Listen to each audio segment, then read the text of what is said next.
pumataw. Sa umagang ito ay ang ating mga charming na customer assistants, Cassie and Casey!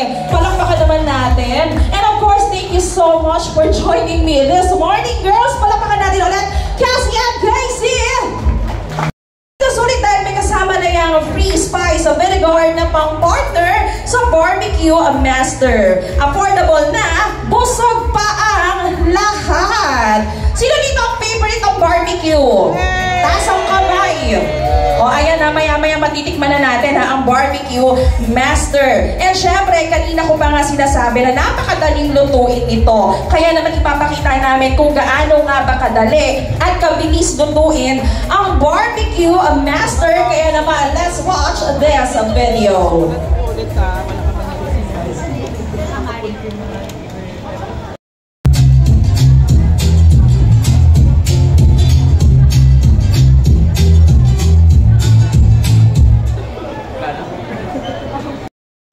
Ito po kung nakikita ninyo, ayan, ang laki, diba? Pero 500 lang yan. And of course, kung mas marami naman kayo, no problem. Dahil may 50 pieces din tayo sa halagang 975 pesos lang po. Kaya mamaya pagkatapos nito, pumunta na po kayo ha sa meat section dahil doon po ninyo mabibili ang barbecue master. At syempre, dahil pa Christmas party na nga po ito ng SM Market sa ating mga guests, matitikman nyo na ngayon mismo ang bagong-bagong barbecue master. Sino dito ang handang kumain na? Gutom na ba kayo? O, eto na. Dahil gutom na silang lahat, matitikman nyo na po ha ang barbecue master na treat po sa ating lahat ng SM Markets. Wow! You better not cry. Better not cry. I'm telling you why. O, kumalma lang po ha. Dahil ang lahat ay mabibigyan.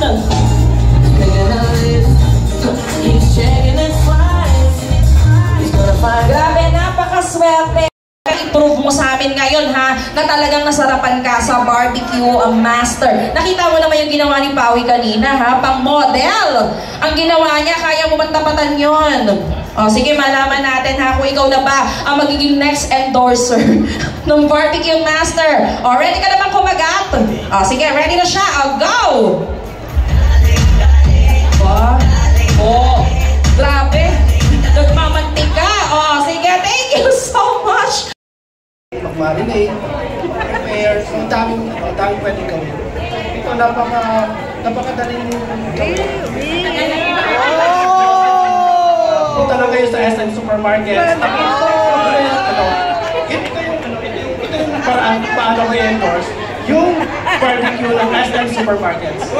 Yon naman pala. And then tsaka yung sinabi nga, diba, dream come true. Kasi kung ikaw talaga, favorite mo ang barbecue at lagi kang gumagawa, alam naman natin na yung barbecue ang isa sa pinaka hassle at matagal gawin. Dahil nga maproseso siya, di ba? Yun nga, magsaslice ka pa, maglalagay ka pa sa steaks, magtutuhog ka pa, imamarinate mo pa, mag-iihaw ka pa. Pero gaya nga ng sinabi ni Sir, sa barbecue master, napakadali niyang gawin. Within 5 seconds lang at ayan na, makakapag-serve ka na ng barbecue sa pamilya mo. Ngayon, ready ka na ba natapatan yung mga ginawa ng mga naunang contestant sa'yo?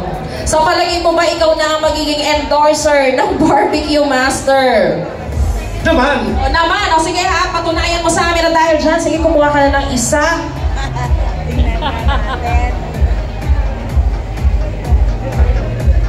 O.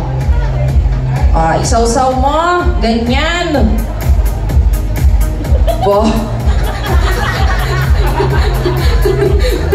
O. Ano gagawin mo? Oh, kubag nakalahati agad. Oh, sige. Panalo!